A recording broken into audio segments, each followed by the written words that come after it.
folks, we got a tropical storm, soon to be likely a hurricane, coming our way, hitting landfall in less than 24 hours, actually in less than 12 hours. It's probably going to start getting bad. Tropical Storm Debby. Since I used to be in local news and really don't watch it very much anymore, I didn't know this storm was coming. So this is what we're doing after surviving a hurricane almost exactly the same time last year with all these animals and everything. Had some lessons learned last year. Gonna share them with you today. Peter says, you know what? There's green grass and my buddies.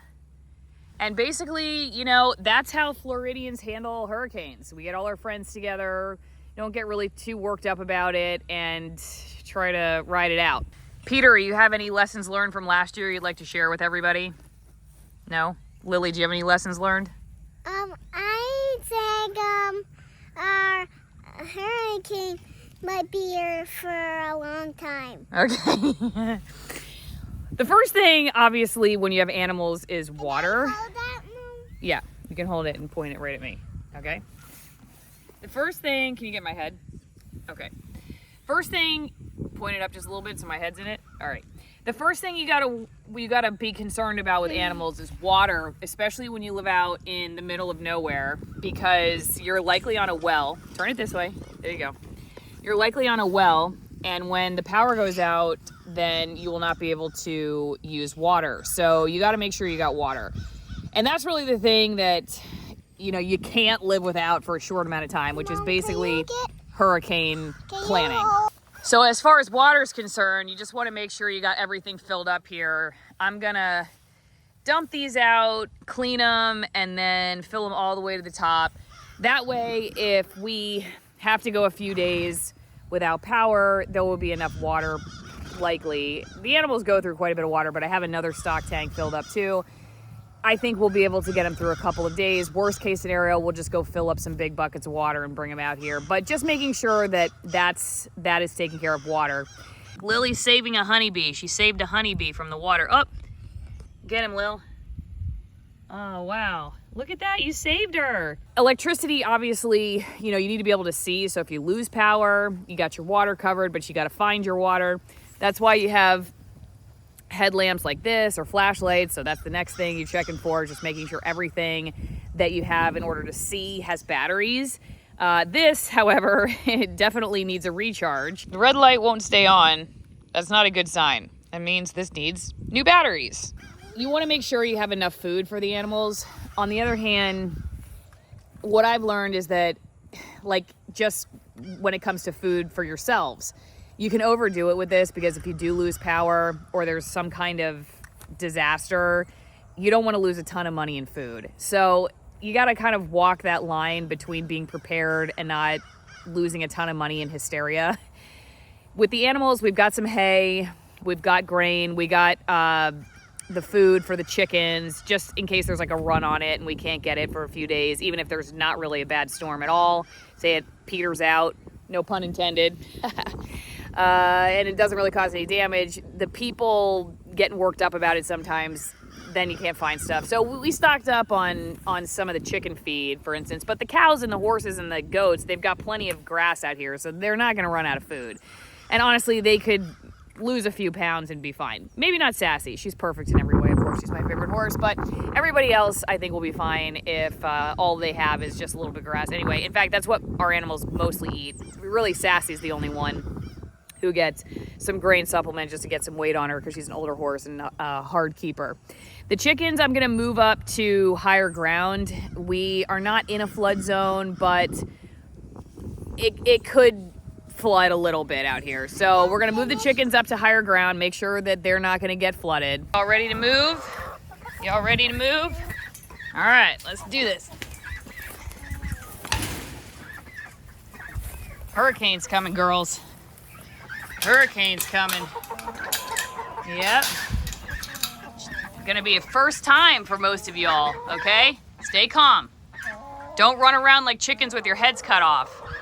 Get it? I'm not super worried about the coop flying away from here. It's very, very heavy. Not like totally impossible that could happen, but I guess we'll wait and see. And I will definitely document that if chickens go flying to to our neighbor's house with the hurricane coming. I don't know. I think a tornado could cause some damage, and there could be tornadoes, and that is definitely, honestly, that's more concerning than a hurricane for me. I grew up in Florida. I've been through this many times. The tornado thing, it's a little dicier because obviously the wind speeds are higher. They cause a lot more damage in many cases, and they're not easy to outrun. They just come and get you. The winds could pick up. Tree branches could come down. As a former TV news reporter, I found that one of the more concerning aspects of these storms really is just trees doing unpredictable things, or maybe they are predictable, but you didn't know that your tree was going to do that. So just big limbs coming down. You know, I've seen stories of like people after the storm's kind of gone, they just go out and walk their dog, and then a tree branch comes down on them.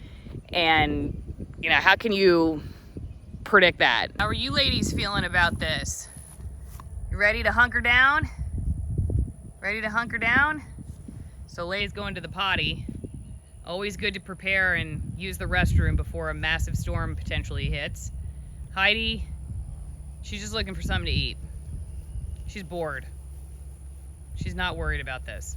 Gonna clean out the chick brooders. We still have 6 chicks in brooders. Clean all the stuff out so that, you know, we just don't have to deal with it. A lot of this stuff is like, what do I not want to deal with over the next day or two? Well, there's other stuff that I could potentially have to deal with. I don't want to have to deal with cleaning poop out of a chicken brooder. I'm gonna get that done today. It's not an emergency, I just wanna get it done. Other funny things that are not emergencies, I just mowed this part of the lawn that's not part of the pastures that's around our house yesterday, because that's also hurricane prep in Florida. If you did not know, Floridians love to make sure their lawns look just mwah before a hurricane hits. Why? I don't know, it's just in our blood. Hi guys, hello. These two don't seem to care. They seem like they're enjoying the cloudy weather. It's not too hot out here. The rain hasn't started. When you make decisions about a hurricane, it really is case by case dependent in a lot of ways, because people who are, say, in need of certain medical devices, or say you don't have a big truck like we do and you can't get out last minute, those people kind of have to make different plans than folks like us.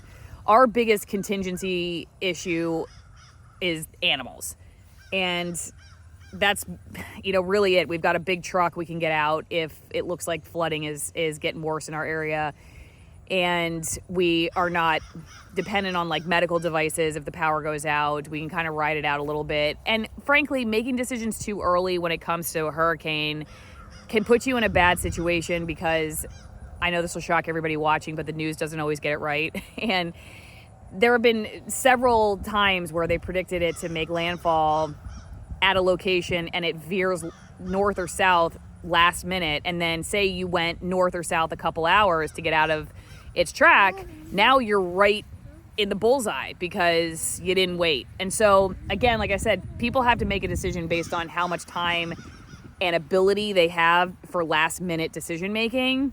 But in our particular case, we're not super worried about just watching and waiting. All right, let's go. Hurry up. Get in the pen. Get in the coop, girls. Get in the coop. Come on, let's go. Woo! All right, let's get this together, folks. I don't get paid enough for this. I'm not reporting live. As much as I kind of miss this, I'll be honest with you. Nothing like standing outside in a storm all night, soaking wet, not sleeping, telling other people to stay home, because it's dangerous. Come on, everybody, let's go. Hurry up. Come on. Everybody get in, let's go. Come on. Come on, chickens, let's go. Come on. Oh, man. Come on, ladies, let's go. This isn't a drill. This is not a drill. This is not a drill. Come on, let's go, chickens. Come on, Silky, come on. Dumb Silky Bantam chicken is the last one. This is why you do not get a mini chicken. Half a brain. Come on, Silky. Silky. Come on, girl. Come on. There you go. Good girl. All right, let's do a head count. Head count. 2 ducks. 1, 2, 3, 4, 5, 6, 7, 8. All right, 8 middle-sized chickens that are still growing up. First hurricane. We got 4 Wyandottes. 4 Wyandottes. Yes, 4 Wyandottes. And then we got first generation. 2, 4, 6, 8. Everybody's here. Hey, Pete.